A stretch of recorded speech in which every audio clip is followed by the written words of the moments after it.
함께 인사 나누겠습니다. 샬롬. 샬롬. 반갑습니다. 성가대 귀한 찬양 참 감사드리고요. 여러분 보신 것처럼 남신도회가 지금까지 해왔던 여러 일들을 영상으로 보셨습니다. 섬기는 자리에 또 교제하는 자리에 함께 해주신 분들 감사드리고 목사로서 살짝 좀 아쉬워요. 좀 더 많은 분들이 참여하면 좋겠다 이런 기대가 있습니다. 여러분 더 나은 남신도회가 되기 위해서 애쓸 때 여러분 힘 모아주시기를 간절히 부탁드리겠습니다. 말씀 전에 몇 가지만 말씀 전하겠습니다. 어제 이주민 초청 잔치가 있었는데요. 많은 주변의 이주민들이 가족과 함께 오셨어요. 그리고 그 중에 어떤 분은 2부에 저희 교회 등록까지 하셨습니다. 준비하느라고 참 많은 분들이 애쓰셨습니다. 그분들께 먼저 감사드리고 말씀드린 것처럼 제가 하자고 한 거 아닙니다. 저는 그렇게 일을 많이 벌린 사람이 아니에요. 믿든지 말든지. 우리 그 위원회에서 여러분들이 함께 마음을 모아서 계획을 세우고 준비해 주었습니다. 당연히 그것이 좋은 일이라 생각해서 함께 마음을 모아 또 지원해 드렸고 허락했던 거지요. 개인적으로 이렇게 여러 성도들이 함께 모여서 움직이고 또 아름다운 일들을 만들어가는 것 저는 참 좋다고 봐요. 우리 교회가 더 건강한 교회로 가기 위해서는 그런 일들이 더 많아지면 좋겠다 생각을 합니다. 그리고 2부를 마치고 장로님들이 이제 잠깐 임시당회로 모여서 결정했습니다. 효도관광 70세부터 예산 문제나 이런 것 때문에 조금 어려움이 있었습니다. 근데 그래도 또 여러 의견들이 있어서 그러면 조금 더 들더라도 같이 보내자 이런 마음이에요. 기억하시고 함께 또 참여해 주시면 좋겠습니다. 다음 주 토요일 저녁에는 저희들이 오랫동안 준비한 부흥 찬양 집회가 열려요. 저희 교회 성도들로 구성된 팀이 몇 개월 동안 준비해 왔습니다. 이제 첫 문을 여는 시간인데요. 일종의 파일럿 프로그램처럼 생각하면 될 것 같아요. 제 개인적 기대는 그냥 한 번으로 끝나는 찬양 집회가 아니라 내년에 뭔가 정기적으로 예를 들면 뭐 분기별로 혹은 격월로 더 좋다고 하면 매월 한 번씩 이런 집회를 준비해서 함께 기도하고 또 찬양하는 시간이 있으면 참 좋지 않을까 그런 생각을 해봅니다. 그 가능성을 한번 엿보기 위해서 이번에 준비해서 시작해 보는 거죠.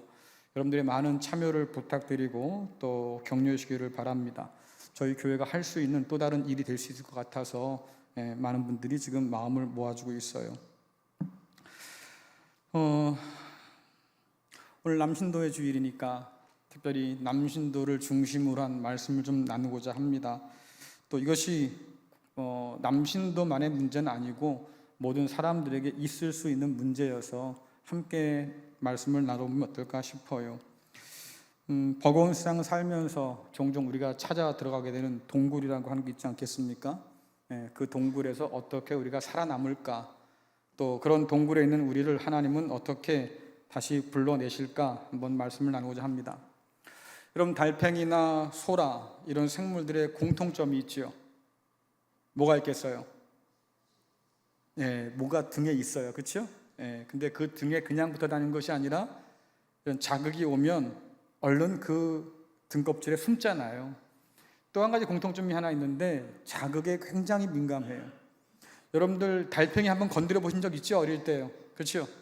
뭐 해치려고 건드는 게 아니에요. 그냥 한번 쓰다듬어 주려고 툭 만졌는데 움찔하잖아요. 그렇죠? 이 자극이 사라지지 않으면 달팽이는 이게 위험할 수 있겠다 싶어서 등껍질 속으로 들어가요. 안전하게 도피한다고 들어가는 거죠. 그래서 잠깐 위험을 피할 수는 있겠지만 여러분들 그 등껍질이 오히려 무덤이 될 수도 있다는 사실을 기억하십니까? 왜? 계속 나오지 않고 그곳에 갇혀 있으면, 다시 말씀드려서 외부의 자극과 위험이 무서워서 계속 등껍질 속에 들어가 있으면 결국 거기서 죽어요. 안전하다고 생각해서 등껍질로 동굴 속으로 들어갔는데 결국 그것이 무덤이 될 수도 있겠구나. 그 동굴에서 나오지 않으면 결국 서서히 죽어가겠구나. 근데 여러분들 세상을 살아가는 남자들에게도 이런 동굴이 있다고 그러죠. 들어보셨어요? 남자의 동굴? 그래요. 남자들이 그런 동굴에 알아서 찾아서 기어 들어가는 경우가 있다고 그래요. 왜? 감당하기 버거운 삶의 문제 때문에, 두려워 떨기 때문에. 갑자기 말수가 적어지거나 웃음이 사라진다, 그리고 짜증이 는다, 화가 는다, 여러분들 동굴에 들어가 있는 거예요. 기억하세요. 나는 괜찮은데? 아니에요. 동굴에 들어가 있는 거예요. 이 자리에 앉아 계신 남자분 중에서 이미 그 동굴에 들어가 계신 분도 계실 것이고, 앞으로 들어갈 예정인 분도 분명히 있을 겁니다. 남자의 계절이라고 하는 가을도 되었고, 요즘 생각해보면 걱정만 늘고 되는 일은 없는데, 그렇잖아요. 이런 날들을 살아가면서 마음 가운데 두려움이 생기기 시작하면 동굴로 찾아 들어가기 딱 좋은 날이 된 거죠. 아유, 아직 전 젊어서요. 그런 동굴 아직 못 들어가 봤네요. 들어가게 될 거예요. 아, 저는 이미 지나왔어요. 하지만 여러분들 들어가게 될 거예요. 이 자리에 계신 남자분들 이미 동굴 속에 있거나 앞으로 동굴 속에 들어가게 될 사람들밖에 없어요. 저는 이미 지나왔는데요, 목사님. 안심하지 말라고요. 여러분들 동굴을 찾게 될 일들이 어디 인생에 한두 번이에요? 남은 날들 동안 우리가 두려운 일을 겪게 되면 언제나 우리는 동굴을 먼저 생각합니다. 동굴로 들어가 버린 남자들을 바라보는 여자들 표정이 그럽니다. 헐, 낯설지요. 당황해요. 아니, 왜 이 인간이 갑자기 이럴까? 이런 생각하는 사람 많아요. 자극하면 자극할수록 더 깊이 들어가 버리니까 방법이 없잖아요. 그러니까 답답해서 화병 나는 사람, 여자분들 많아요. 근데 여러분들은 꼭 한 가지를 기억하세요. 인디언 어머니들이 시집가는 딸에게 꼭 신신당부하는 말이 있다고 그러지요. 내 남편이 어느 날 동굴에 들어가거든 기다려 주어라. 절대로 그 동굴에 따라 들어가서는 안 된다. 잘못하면 용의 불에 타 죽게 된단다. 그러니 밖에서 좀 기다려줄 필요가 있다고 하는 거예요. 자, 그렇다고 하면 여러분들 왜 남자들이 이렇게 동굴로 기어 들어가고 싶어 할까? 한번 생각해 본 적 있어요? 왜 남자들은 이런 어려움이 있을 때 뭔가 좀 남자답게 감당하지 못하고 꼭 저렇게 기어 들어갈까? 학자들이 조사한 바에 의하면 여러분 근원적 공포감이 남자한테 있다고 그래요. 남자만이 갖게 되는 근원적인 공포감. 그것이 뭐냐면 주변 기대를 충족하지 못할지도 몰라. 내가 나를 바라보며 살아가는 가족들도 있고 직장 동료들도 있고 그럴 텐데 내가 그들의 기대를 충족하지 못할 수도 있어. 이런 공포가 사람들 가운데 있다고 하지요. 또 한 가지는 다가오는 시련이 있는데 내가 이 시련을 감당하지 못할지도 몰라. 이런 불안감이 있다고 하는 거예요. 결국 어떤 겁니까? 변하는 세상 가운데 내가 쓸모없는 인생이 될지도 몰라. 여러분, 이것이 남자에게는 죽기보다 더 싫은 일이에요. 죽음의 공포보다 더 심한 공포가 바로 내가 이 세상에서 더는 쓸모없는 사람이 될지도 모르겠다, 이거지요. 젊었을 때는 세상이 얼마나 보인다고 그래요? 세상이 돈짝만하게 보인다고 그러잖아요. 그러니까 뭐 이 정도 세상이야 내가 살아갈 수 있겠지 했는데 이상하죠. 나이가 들면 들수록 세상살이가 만만치 않다는 걸 깨닫게 돼요. 여러분들이 어린 자녀들에게 혹은 이제 막 커가는 자녀들에게 뭐라고 그럽니까? 괜한 고생하지 말고 공부 열심히 해라, 뭐 이런 얘기 많이 하잖아요. 왜? 살아보니까 쉽게 사라진 날들이 아니라 그 말이에요. 살다 보니까 말입니다, 인생의 쓴맛과 뜨거운 맛을 몇 번 봤어요. 여러분들 인생에 살아가면서 말입니다, 단맛 보기가 쉬워요, 쓴맛 보기가 쉬워요. 좀 맛봐 보셨군요. 좀 잡숴 보셨어. 그래요. 쓴맛, 단맛보다는 쓴맛이, 뜨거운 맛이 더 많이 경험할 겁니다. 근데 그렇게 경험하다 보니까 어느 순간에 움찔움찔해요. 그렇죠? 조그만 자극에도 움츠리며 동굴로 기어 들어가는 그런 달팽이처럼 어느덧 우리의 가슴도 작아지고 세상에 그런 여러 가지 어려움들이 두려움 가운데 느껴지기 시작하고, 그러다 보니까 동굴을 찾아서 기어 들어가고 싶은 거지요. 이 자리에 앉아 계신 여러분들은 지금 어떤 동굴에 들어가 있을까요? 그렇죠? 말씀드렸지요? 이미 들어가 있든지 아니면 앞으로 들어가게 될 거라고 기대하시라. 개봉박두. 네, 그런 날들이 온다 그 말이에요. 오늘 우리는 동굴 속에 자신을 스스로 가둔 엘리야라는 사람을 만납니다. 왜 그가 동굴로 들어가야 했을까? 그의 삶을 생각하면 참 낯선 모습일 텐데 그는 분명 지금 동굴 안으로 걸어 들어갔어요. 그가 동굴 속에서 회상하는 지난 날을 생각하면 몇 가지 단서를 얻을 수 있을 것 같은데요. 자, 열왕기상 19장 10절 말씀 같이 읽겠습니다. 시작. 그가 대답하되 내가 만군의 하나님 여호와께 열심히 유별하오니 이는 이스라엘 자손이 주의 언약을 버리고 주의 제단을 헐며 칼로 주의 선지자들을 죽였음이오며 오직 나만 남았거늘 그들이 내 생명을 찾아 빼앗으려 하나이다. 아멘.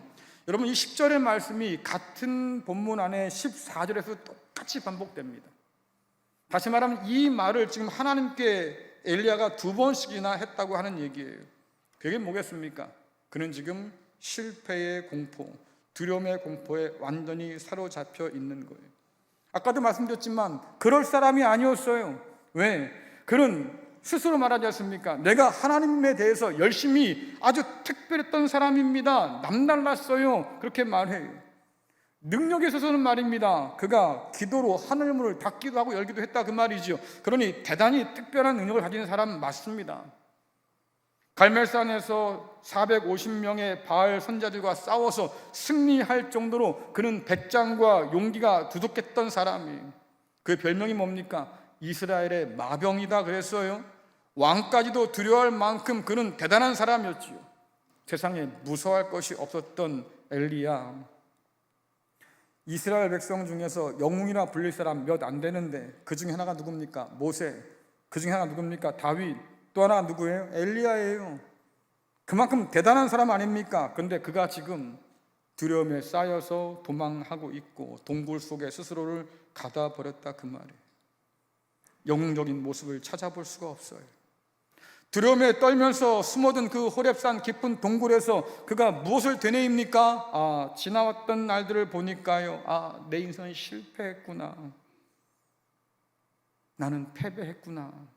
나는 도망자가 되고 말았구나. 갈멜산에서 승리했을 때만 해도 괜찮았어요. 이스라엘 모든 백성들이 이제는 여호와가 우리의 하나님입니다, 철석같이 믿겠다고 무릎 꿇어서 제단까지 쌓고 말이죠. 그러지 않았어요. 그런데 불과 얼마 되지 못해서 그 이스라엘 백성들이 다시 바알 앞에 무릎을 꿇기 시작합니다. 이세벨 여왕이 말이죠, 음매 기사라 다시 엘리야를 잡아서 죽이고 말겠다고 협박하고 으르고 있어요. 자, 열왕기상 19장 2절 3절 함께 읽겠습니다. 시작.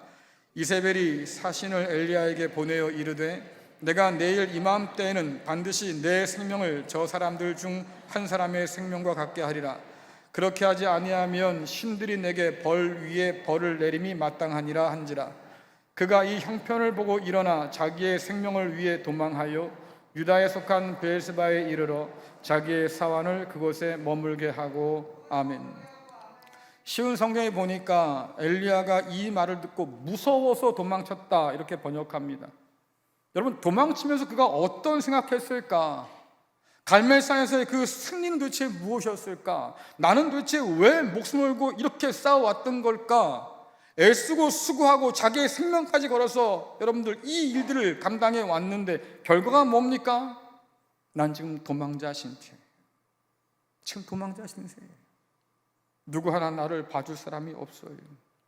그 동굴에 틀어 박혀서 곰곰이 생각해 보는 거지요. 다 소용없는 일, 부질없는 일이었구나. 여러분, 그의 인생을 한마디로 정리하면 어떤 단어가 떠오릅니까? 실패. 참 쓰리고 아픈 단어인데요, 그 단어가 딱 자기에게 맞다고 생각했을 거예요.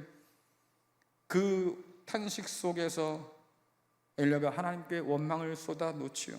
하나님, 제가 얼마나 열심히 했는지 하나님 잘 아시잖아요. 그 열심을 가지고 바알 제단을 허물었어요. 바알 선지자들을 다 물리쳤습니다. 그런데 이스라엘 백성들이 다시 바알의 제단을 쌓습니다. 하나님의 선지자들을 잡아서 하나하나 비참하게 죽어갑니다. 이렇게 내가 열심히 살아왔는데 결국 남은 것이 이겁니까? 하나님, 저를 좀 보세요. 저는 도망자가 되었고 실패자가 되어서 지금 동굴 속에 갇혀서 스스로 죽기를 바라는 그런 비참한 신세가 되고 말았습니다. 하나님, 대체 이게 뭡니까? 아마 그가 그렇게 탄식했을 거예요. 더군다나 그는 오늘 말씀 보니까 혼자입니다. 사환을 두고 말이지요, 광야로 들어갔어요. 혼자라고 하는 것은 단순하게 외롭겠다, 고독하겠다 이런 의미가 아니에요. 두렵겠다라고 하는 거죠. 왜? 혼자 남았다고 하잖아요. 나와 함께 믿음을 지키던 사람들이 다 죽임을 당하고 나 혼자 남았는데 이젠 그들이 나마저도 죽이려고 그렇게 난립니다. 그래서 내가 도망쳐 왔는데 그 말은 뭐겠습니까? 나를 지켜줄 사람은 이스라엘에 아무도 없습니다. 사실 이 이야기는 하나님에 대한 푸념이기도 해요. 하나님이 불렀잖아요. 하나님이 보냈잖아요. 그런데 어떻게 나한테 이럴 수 있습니까? 하나님의 백성들이, 하나님의 사람들이 말이죠, 그렇게 다 죽어나갈 동안 하나님 도대체 뭐 했어요? 내가 그렇게 쫓기고 도망쳐서 이곳까지 숨어들 때까지 하나님 도대체 뭐 했냐고요? 이런 푸념이 그 안에 들어있는 거예요. 그런 자신을 바라보며 그가 내린 결론이 뭡니까? 열왕기상 19장 4절 말씀 같이 읽겠습니다. 시작. 자기 자신은 광야로 들어가 하룻길쯤 가서 한 로뎀나무 아래에 앉아서 자기가 죽기를 원하여 이르되 여호와여 넉넉하오니 지금 내 생명을 거두시옵소서. 나는 내 조상들보다 낫지 못하니이다 하고 아멘. 그래요. 기껏 광야로 들어가서 사는 동안 말입니다. 하나님께서 이것저것 많이 먹이셨거든요. 그런데도 그거 하는 말이 뭡니까? 넉넉합니다. 뭐예요?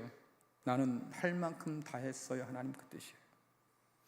나는 할 만큼 다 해서 이제는 더 이상 할 수 있는 힘이 남지 않았습니다. 나는 벌써 한계에 도달했고 내 인내는 바닥이 났고 이 상황을 견뎌낼 힘이 내게는 없어요. 그래서 그가 할 수 있는 일이 뭐겠습니까? 나는 무기력하고 쓸모없는 인생이니 이제 차라리 죽는 것이 더 낫다고 지금 말해요. 여러분 같으면 이런 때 어떻게 하겠어요? 어떤 분이 그래요. 목사님, 제가 작정기도를 시작했습니다. 왜요? 제가 어려운 일이 있어서 하나님께 지금 매달리고 있는 중입니다. 맞아요. 이게 보통 정상적인 신앙인의 태도라고. 어려움이 나고 감당할 일이 너무 크면 아버지 앞에 엎드려야죠. 하나님, 내게 이런 일이 있는데 길 좀 열어주세요. 나를 죽게 생겼습니다. 좀 살려주세요. 이게 보통 기도 제목이에요. 근데 하나님의 사람이라 말하는 엘리야는 지금 뭐라 그럽니까? 차라리 나를 죽여주십시오. 하나님. 무슨 뜻이에요? 소망이 없어요. 살 이유가 없어요. 그는 실패한 인생이고 끝난 인생이라 그 말이죠. 그는 지금 절망 가운데 놓여 있는 거예요. 이 자리에 나온 남성 여러분들 한번 생각해 보십시오. 여러분들은 괜찮아요? 여러분의 동굴 가운데 여러분은 괜찮은 거예요? 여러분들이 처한 그 동굴은 또 얼마나 깊을까? 혼자 힘으로 그 동굴을 빠져나올 수 있겠어요? 여러분 누구나 다 어른이 되는데 이 중에서 여러분들 어른 되고 싶어서 어른 된 사람 손 들어보세요. 아, 그래요. 한 명 있군요. 아직 철 없는 거예요. 어른 되고 싶어 어른 사람 없어요. 살다 보니 나이 먹다 보니 어른이 되어버린 거지요. 그런데 그렇게 어른이 되면 좀 괜찮을 줄 알았어요. 근데 여전히 인생은 익숙하지가 않아요. 나이는 먹어가고 힘은 점점 빠져가는데 다가오는 세상의 도전은 너무나 커 보이네요.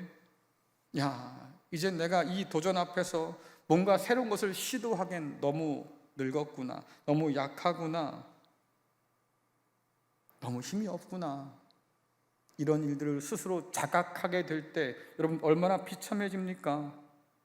생각해보면 여러분들 인생은 언제나 그랬어요. 우리 부모 세대도 그랬고 우리 자녀 세대도 그럴 겁니다. 문제 없는 인생 어디 있겠어요? 세상도 여전히 그럴 겁니다. 살기 버거울 거예요. 근데 왜 우리 마음에 그런 생각이 들까? 참 이상하게도요, 유독 남은 내 인생만 힘들고 무거운 것 같아요. 그렇죠? 동굴 속에서 무엇을 고민하겠어요? 여러분들, 세상이 무겁고 커졌기 때문이 아니라 사실은 내가 너무 작아지고 약해졌기 때문에 세상이 너무 두렵게 커 보이는 거예요. 시간이 얼마 안 남을 것 같았다고, 그래서 열심히 뭔가 해보려고 허둥대 보는데 그럴수록 점점 더 작아지는 자신을 발견하게 됩니다. 야, 이제는 정말로 놔버려야 될까? 허무하고 절망과 분노가 가득 찬 동굴로 숨어들어요. 그 동굴로 들어가서 좀 회복돼서 나으면 좋을 텐데 대부분의 사람들은요, 자기 연못의 늪에 빠지기 시작합니다. 그리고 삶의 이런 모든 것들을 피하고 싶어서 온갖 중독에 빠져서 시달리기도 하겠지요. 살고자 들어갔는데 죽어가고 있는 셈이에요. 이런 우리를 오늘 하나님은 어떻게 다루실까? 동굴 속에 스스로 가둬버린 그 엘리야를 하나님은 어떻게 다루실까? 여러분, 열왕기상 19장 9절 또 11절 상반절 같이 읽겠습니다. 시작. 엘리야가 그곳 굴에 들어가 거기서 머물더니 여호와의 말씀이 그에게 임하여 이르시되 엘리야야, 내가 어찌하여 여기 있느냐? 여호와께서 이르시되 너는 나가서 여호와 앞에서 산에 서라 하시더니 아멘. 여러분들, 엘리야가 기대하던 말씀이 아니에요. 어찌해서 여기 있냐고 왜 물어요, 하나님께서? 그렇잖아요. 아니, 여기까지 오느라고 고생했다, 하나님께서 위로하시고 만져주시고 뭐 이래야 될 텐데 하나님이 대뜸하실 말이 뭡니까? 너 여기 왜 있어? 라고 말한다, 그 말이에요. 어떻게 이 동굴에 틀어박혀 있냐고 지금 말씀하고 있는 거지요. 여러분, 하나님께서 몰라서 물어요? 여러분의 형편과 처지를 몰라서 지금 이렇게 물으시겠어요? 아니라 그 말이에요. 아시지요? 근데 중요한 게 뭐겠습니까? 이 동굴은 지금 내가 그렇게 틀어박혀 있을 자리가 아니라 그 말 아니에요. 그러니 이제 좀 그만 징징대고 나와라, 하나님께서 지금 말씀하시잖아요. 너는 나가서 하나님 앞에 서라 말이에요. 동굴 밖으로 나와서 하나님 말씀에 귀를 기울여, 그 말이지요. 하나님께서 동굴 속에 있는 엘리야를 불러내셔서 하신 말씀이 뭡니까? 너 착각하고 있는 거야 라고 말씀하셔요. 자, 열왕기상 19장 18절 같이 읽겠습니다. 시작. 그러나 내가 이스라엘 가운데 7,000명을 남기리니 다 바알에게 무릎을 꿇지 아니하고 다 바알에게 입맞추지 아니한 자니라. 아멘. 엘리야가 뭐라 그럽니까? 하나님의 사람 다 죽었습니다. 이제 저 혼자 남았어요. 이런 내가 뭘 할 수 있겠습니까? 지금 그러고 들어간 건데 하나님 말씀하세요. 착각하지 마, 너 혼자 아니야. 내가 7,000명을 남겨뒀거든. 바알에게 절하지도 않고 입도 맞추지 않은, 죽을 각오로 그 믿음 지키며 사는 사람이 어디 너뿐인 줄 아냐? 7,000명이나 더 있다라고 말씀하셔요. 그러니 넌 혼자가 아니라고 지금 말씀하시고 그들이 밖에서 믿음을 지키고 싸우면서 말입니다. 너를 기다리고 있으니 그만 그 연민의 동굴에서, 착각의 동굴에서 나와라 하는 얘기잖아요. 여러분, 동굴 속에 들어간 남자들이 갖고 있는 대부분의 생각은 뭐겠어요? 자신을 되게 불쌍하게 여겨요. 그렇죠? 자기를 생각하면 눈물이 나. 아이고, 참 너 불쌍한 인생이다. 스스로 자기를 그렇게 보고 산다고요. 다른 사람과 계속 비교하면서 말입니다. 왜 내 인생만 이래? 이런 생각을 지우질 못해요. 다른 사람은 잘만 살던데 왜 나만 이럴까? 핑계가 뭡니까? 지질이 복도 없어서 그럴까? 팔자가 사나워서 그럴까? 재수에 옴붙어서 그럴까? 뭐 수많은 생각을 하겠지요. 앞날만 정신없이 바라보고 살아왔는데 왜 내 인생만 이렇게 볼품없이 초라하냐, 그 말이에요. 가족을 위해서 산다고 죽어라 살았는데 말입니다. 이제는 자녀들이 다 컸다고요. 말도 안 들어요. 찾지도 않아요. 무시해요. 평생을 함께 살아온 아내는 괜찮아요? 어느 순간부터 바라보는 눈 쎄해. 아이, 이때까지 밥도 안 먹고 뭐 했냐? 아우, 귀찮아 죽겠네. 다음부터 늦어도 밥은 먹고 와라. 근데 여러분 생각해 보세요. 아니, 하루 종일 밖에서 일했는데 집에 와서 밥 한 끼 못 먹어요? 갑자기 열받네. 제 얘기는 아니에요. 오해하지 마세요. 그래요. 이런 대우 받고 살면서 어떤 생각이 들겠습니까? 내가 도대체 뭘 위해 이렇게 살아왔을까? 내 인생은 어디 갔을까?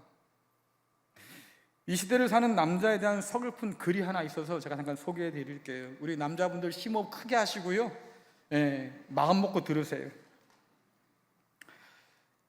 엄마는 어른이지만 아빠는 어른이 아니다. 그리고 아빠는 어른도 아니고 가족 구성원도 아니다. 일하는 시간이 길어질수록 집에서는 격리되는 것이 아빠의 존재다. 아파요. 이걸 읽다 보니까 너무 아파요. 이게 남자라면 정말 엘리야처럼 하나님, 내가 이제 구하오니 차라리 나를 데려가십시오. 이런 기도가 절로 나올만 하잖아요. 102개국을 대상으로 조사를 했대요. 세상에서 가장 아름다운 단어가 뭡니까? 1위가 뭘까요? 다시 한번 기회를 드릴게요. 1위가 뭘까요? 엄마예요. 세상에서 가장 아름다운 단어가 1위가 뭐냐면 엄마. 그럼 이제 남자들 소망이 좀 생기지요. 야, 그럼 2위는 뭘까요? 미안하지만 아빠가 아니에요. 아빠란 단어는 순위의 70위 밖이에요.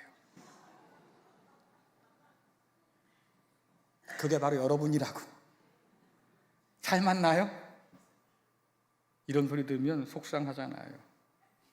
정신없이 앞만 보고 살아온 인생인데 어느덧 가족 가운데 천덕꾸리가 된 것 같아요.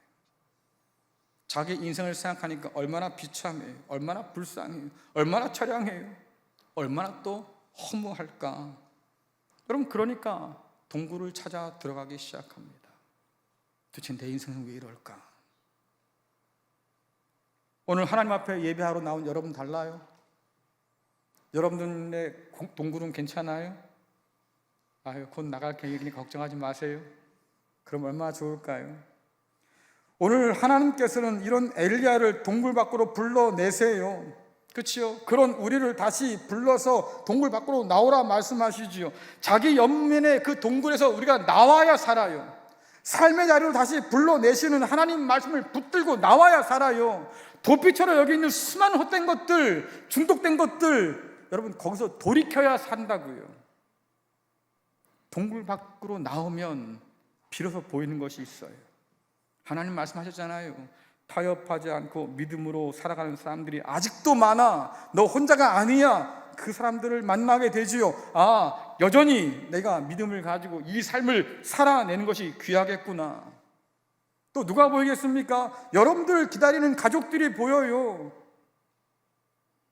내 아버지가, 내 어머니가 늙어가는 건 어쩔 수 없잖아요. 나이 먹는데 어떻게 안 늙어요? 삶이 좁아지고 말인데 움츠러드는 거 어쩔 수 없잖아요. 그런데 여러분들 좀 멋있게 나이 들 수 있잖아요. 어른답게 나이 들 수 있잖아요. 투정 부리지 않고 말입니다. 어른답게 나이를 먹을 수 있잖아요. 그런 어른들을 기다린다고. 우리 자녀들은 그래, 예전에 우리 아빠, 우리 엄마 그 멋있던 모습들을 난 다시 보고 싶어. 그런 가족들이 여러분들을 기다리는 게 보인다 그 말이에요. 또 누가 보입니까? 동굴 밖에서 믿음의 사람들을 지켜가면서 열심히 일하시는 하나님이 보일 거 아니에요. 아, 내가 아직도 세상을 떠날 때가 아니구나. 포기할 때가 아니구나. 여전히 하나님께서 일하고 계시니 내가 그 자리에 함께 해야겠구나. 그러니 여러분들 말씀 따라 동굴 밖으로 나오세요. 그래야 다시 세상을 마주볼 용기를 얻을 수 있어요. 하나님께서 오늘 불러내시는 거죠. 엘리야야, 거기는 내가 있을 자리가 아닌데 왜 거기 박혀 있어? 다시 나와라 말씀하신다 그 말이에요.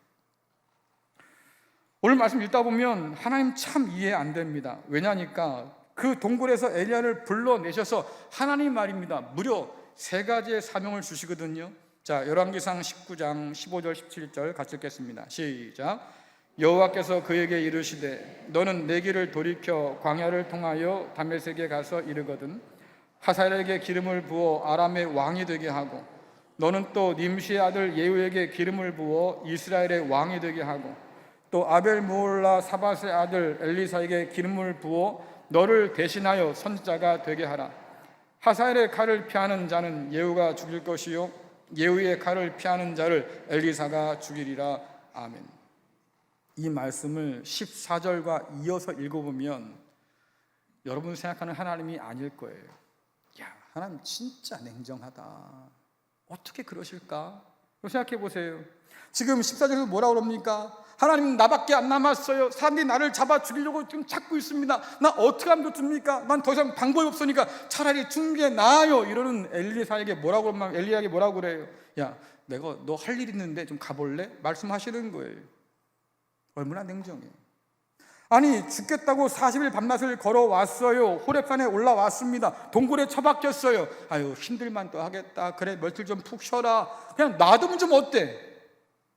기어이 찾아와가지고 불러내신다, 그 말이죠. 뭐라 그래요? 야, 너는 사명자야. 내가 너를 택해서 불러냈어. 근데 너는 지금 그 사명을 잃어버리고 잊어버리고 지금 동굴에 처박혀 있구나. 다시 나와라, 그 말이지요. 내가 할 일이 여전히 있으니까 나랑 같이 가자. 사명의 자리로 지금 불러내시는 거예요. 여러분들, 광야를 지나서 호렙산까지 올 때 하나님께서 그를 어루만졌다 그랬습니다. 물을 먹이시고 음식도 먹이시고. 그래요. 실컷 받아 먹고 나서 엘리야 뭐라 그랬습니까? 엘리야가 차라리 나를 죽여주십시오. 아니, 죽을 걸 못하러 먹어. 받아먹긴 왜 그 철저히 받아먹냐고. 그렇잖아요. 죽기로 광야에 들어갔으면 죽으면 그만이지 못하러 하나님 친 걸 다 먹고 앉아있냐고요. 그리고 기껏 받아먹고 한다는 말이 뭡니까? 차라리 날 죽여주세요. 여러분들, 우리는 위로를 기다리지만 정작 우리를 새롭게 세우는 건 그런 위로가 아니에요. 저는 요즘 세상을 바라보면서 그 생각합니다. 오늘날 시대는 위로 중독 사회구나. 그렇지요? 칭찬 중독 사회구나. 다들 남에게 관심 받고 싶어 해요. 인스타에 사진 올려서 좋아요 누가 몇 번 눌렀는지 확인하고, 그거 없으면 삐지고. 그렇지요? 왜 그래요? 여러분, 그게 여러분을 살게 하는 게 아니에요. 오히려 그게 여러분을 죽여요. 너무 지나친 위로, 지나친 칭찬, 여러분, 그게 영혼을 망친다고요. 그것이 오히려 우리에겐 독이 되어서 동굴 속에 머물도록 만든 일이 될 수도 있어요. 근데 하나님께서 엘리야에게 물과 떡을 먹이신 이유는 뭐겠습니까? 하나님의 생각 속에서는 동굴이 엘리야의 끝이 아니에요. 너는 그 동굴을 나와야 할 것이고 내가 가라는 곳으로 넌 다시 가야 할 거야. 하나님께서 그 엘리야를 부르셔서 사명을 주실 때 비로소 여러분들 엘리야의 가슴이 다시 뛰기 시작하는 거예요. 40년 동안 쓰라린 실패의 기억을 안고 광야 은둔생활을 하던 모세가 있었습니다. 실패했잖아요.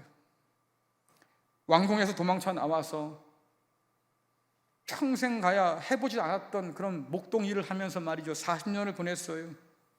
그런 그를 하나님은 그냥 버려두셨다고. 40년 동안 뭐 성경에 보세요. 그 중간중간 찾아와서 잘 지내고 있지? 말씀한 적 없어요. 40년 그냥 푹 담가 놓으셨어. 그럼 어느 날 하나님이 다시 찾아오셔서 하나님 뭐라고 말씀하십니까? 그래, 그동안 참 고생 많았다. 궁궐 생활 하다가 광야 생활 하니까 불편함이 많았지. 여러분, 그렇게 위로했습니까? 천만에요. 오자마자 하신 말씀이 뭡니까? 야, 모세야, 너 지금 할 일 있는데 나를 위해서 애굽 바로 앞에 좀 가야겠다. 거길 내가 왜 갑니까, 하나님? 야, 가서 바로한테 내 백성 내놓으라고 그래. 여러분, 그 말이 쉬워요? 애굽 바로 앞에 가면 모세가 죽는 건 시간 문제라고요. 근데 그 사지로 말입니다. 기껏 찾아와가지고 모세를 보냅니까? 말도 안 되지요. 모세가요 이미 알아챘어요. 아이고, 가면 죽어요, 하나님. 핑계를 대잖아요. 제가 늙어서요. 제가 말수가 잘 안 돼서요. 예, 이것저것 핑계 댔는데 하나님 뭐라고 그래요? 양보하지 않아요. 됐어, 네가 가야 된다고. 기어이 모세를 그 광야 은둔 생활에서 빼내서 말입니다, 바로 앞으로 보내요. 그 동굴에서 빼내서 말입니다, 사명의 자리로 보낸다고요. 그게 모세를 살게 한 거예요. 오늘도 마찬가지죠. 엘리야도 엘리야야, 가서 내 후계자 세워야 돼. 엘리사를 내 후계자로 세워놔. 그 얘기는 뭡니까? 네 날도 얼마 안 남았어, 그 얘기예요. 너 죽으면 엘리사가 그 일 대신할 테니까 너 가서 후계자 세워놔야 돼. 그 삶이 끝이 얼마 남지 않았다는 얘기예요. 여러분, 기분 좋아요? 썩 기분 좋은 얘기 아니잖아요. 그 다음 뭐라 그럽니까? 다메섹의 하사엘을, 이스라엘의 예후를 기름 부어 왕으로 세우라. 여러분, 이거는요 보통 얘기가 아닌 거예요. 왕조를 바꾸는 일이에요. 당시의 통치자에게는 반역자의 일이라고요. 근데 하나님이 그 일을 하라고 명하셔요. 한번 생각해 보세요. 죽겠다고 산에 올라왔는데 그런 엘리야를 위로하지는 못할 망정 다시 사지로 내모시는 하나님이 얼마나 야속합니까? 그런데 여러분들, 더 중요한 건 뭐겠어요? 그 사명 붙들고 엘리야가 동굴에서 나와요. 그리고 사명의 자리로 돌아가지요. 왜 그럴까? 하나님이 여전히 나를 믿어주시는구나. 여전히 내가 살아가야 할 이유가 생겼구나. 하나님께서 맡겨신 그 사명이 있으니 내가 오늘 이 동굴을 나가야 하겠구나. 여러분, 그것이 엘리야의 삶을 변화시키는 거예요.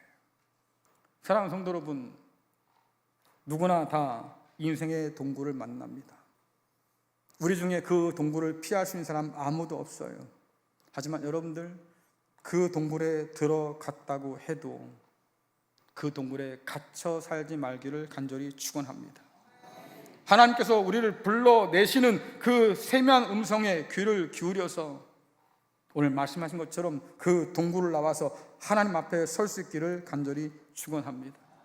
그 부르심에 응답하셔서 하나님께서 가라 하신 곳으로 가셔서 하나님께 맡겨주신 그 사명 잘 감당할 수 있기를 간절히 축원합니다. 혼자 남았다는 생각, 실패했다는 생각, 더는 쓸모없을지도 모른다는 공포, 여전히 동굴 가운데 있으면 그것이 우리를 짓누르겠지만 거기서 우리를 불러내시는 하나님의 음성에 귀를 기울여 응답하면 우리가 살아가야 할 새 일들이 눈앞에 보일 거예요. 하나님 오늘 우리에게 말씀하십니다. 그래도 넌 살아야 돼. 살 이유가 있어. 그 음성 들어야 우리의 심장이 다시 뛰고 그 음성 들어야 다시 세상을 마주할 용기가 생겨요. 두려움에 자신을 동굴 속에 가두지 마시고 그 동굴을 나와서 하나님과 함께 믿음으로 담대히 세상을 마주하며 살아가는 복된 성도, 또 특별히 남신도 될 수 있기를 간절히 축원합니다.